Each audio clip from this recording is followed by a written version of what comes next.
Eres mi fuerza, mi poder, y mi tesoro quieres ser. Eres todo para mí.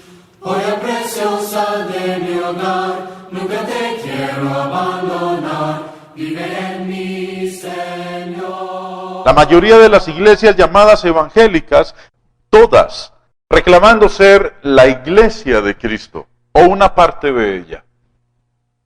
Es sabido de todos que estas iglesias difieren las unas de las otras, teniendo distintas creencias y prácticas.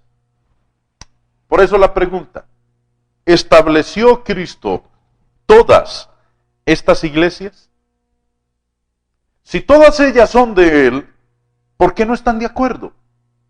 Y si Él estableció nada más una de ellas, ¿cuál es? La lección para hoy trata esta pregunta. ¿Cuál iglesia edificó Cristo? Se oye mucho de que no importa de cuál iglesia sea uno miembro. Si es así, ¿por qué no juntarnos a todas ellas? Alguien dirá, eso no puede ser. ¿Por qué no? Si alguno puede juntarse a esta iglesia y otro a otra, ¿por qué no puede el primero juntarse a las dos iglesias? Y si puede juntarse a las dos, con razón puede juntarse a todas las iglesias. ¿Y qué confusión sería esto? El Señor Jesucristo oró a su Padre Celestial por la unidad de los que creemos en Él. Pero la lógica de los hombres permite que estemos bien divididos y miembros de muchas iglesias.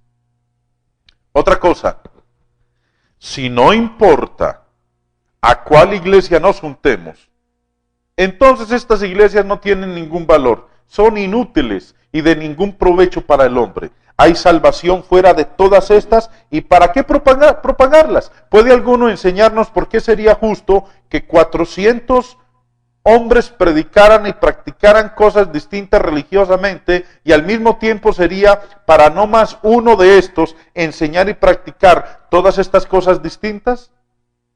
Hoy mismo estarán predicando en la ciudad muchos predicadores sus sistemas y doctrinas distintos, y están contentos dando gracias a Dios de que haya tantas iglesias y diciendo que hay salvación en todas ellas. Pero si nada más uno de estos predicadores estuviera predicando todos estos sistemas y doctrinas contrarios al mismo tiempo, se declararía que el tal es un loco y un enfermo mental. Pero mis amigos, si es malo que no más uno enseñe cosas contrarias, también es malo que muchos lo hagan. Para contestar nuestra pregunta, ¿cuál iglesia edificó Cristo? Vamos a leer unos versículos del Nuevo Testamento. Dice el apóstol Pablo en Efesios capítulo 4, verso 4, que hay un cuerpo. Y a los Corintios escribió en 1 de Corintios 12, 20. Pero ahora son muchos los miembros, pero el cuerpo es uno solo. ¿Qué es este cuerpo que es uno? Nos dice Pablo que este cuerpo es la iglesia de Cristo. Dice en Colosenses 1:18, y Él es la cabeza del cuerpo, que es la iglesia. Hay no más un cuerpo, y ese cuerpo es la iglesia. Se sigue entonces que hay no más una iglesia de Cristo. Otra pregunta. ¿Son las denominaciones ramas de esta iglesia que es de Cristo? Es decir, ¿no constituyen las muchas denominaciones este cuerpo? Muchos contestan que sí, citando estas palabras de Juan en el capítulo 15, verso 5. Yo soy la vid, vosotros los pámpanos. Con esto, ellos quieren que entendamos que Cristo es la cabeza de alguna iglesia mística o invisible y que está compuesta de las muchas denominaciones que son las ramas o los pámpanos. Tal interpretación ignora por completo el simple hecho de que Cristo En este pasaje se está refiriendo a sus discípulos y no a denominaciones. No había denominaciones en el tiempo de Cristo para que se refiriera a ellas. Las muchas denominaciones se originaron a este lado del siglo I. Si Cristo es la vid y las denominaciones los pámpanos, entonces Cristo es el autor de la confusión, de la división y de las contiendas, porque así son las denominaciones. ¿Quién ha visto jamás a una vid con uvas en una parte, manzanas en otra, naranjas aún en otra? Sin embargo, muchos quieren que creamos que las denominaciones, con sus muchas diferencias vitales, proceden de Cristo, la vid. ¿Cuál es la iglesia que Cristo fundó y quiénes la constituyen? En Hechos 20:28 es llamada la iglesia del Señor. Dijo Cristo en Mateo 16:18 que edificaría su iglesia.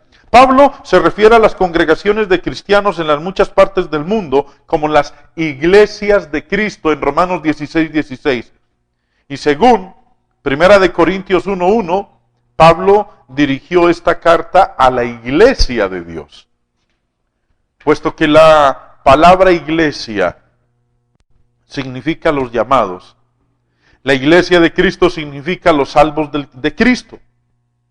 Los que han sido llamados a otra doctrina, práctica y creencia son miembros de otra iglesia. La iglesia de Cristo se compone de los que obedecen el llamamiento de Cristo por su evangelio, que también es uno. Los que obedecen a otro evangelio o fe llegan a ser miembros de otra iglesia, aunque no lo admitan. En tiempos apostólicos, los miembros de la iglesia que Cristo fundó se llamaban nada más cristianos, Hechos 11:26. Desconocían otros nombres propios. Hoy en día es muy diferente. Los que pretenden constituir la iglesia de Cristo universal llevan distintos nombres propios y unos rehúsan llevar el nombre de los otros. El bautista no quiere llevar el del presbiteriano. Y el luterano rehúsa llamarse pentecostal y la lista continúa. La razón por que rehúsan hacerlo es obvia. El denominacionalismo no es conforme a la palabra de Dios. ¿Cuáles son las características de la iglesia de Cristo? La iglesia que Cristo fundó acepta solamente la palabra de Dios escrita, los 27 libros del Nuevo Testamento como regla y norma de fe y de práctica. Por eso rechaza todo credo, disciplina o manual escrito por la autoridad humana. En la iglesia de Cristo no hay ningún cuerpo legislativo que formule credos y manuales.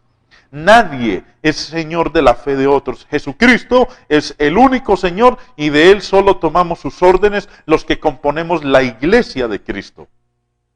Por eso, no hay clérigos en la iglesia descrita en las páginas del Nuevo Testamento.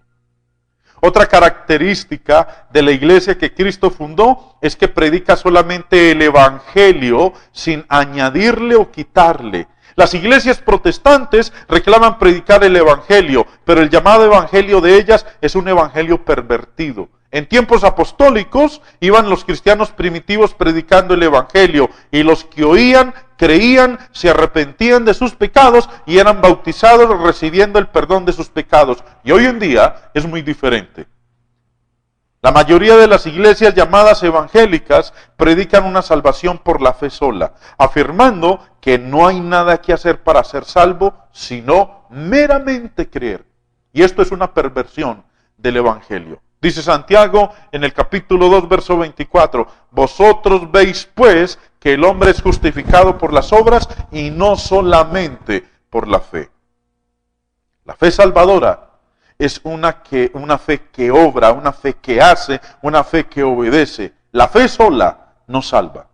La iglesia primitiva se distinguía en que se apegaba solamente a las sagradas escrituras, creyendo que son suficientes para instruir en toda buena obra. La iglesia de Cristo hasta la fecha sigue con esa confianza. Dice Pablo en 2 de Timoteo capítulo 3 versos 16 y 17, Toda la Escritura es inspirada por Dios y útil para enseñar, para redarguir, para corregir, para instruir en justicia, a fin de que el hombre de Dios sea perfecto, enteramente preparado para toda buena obra.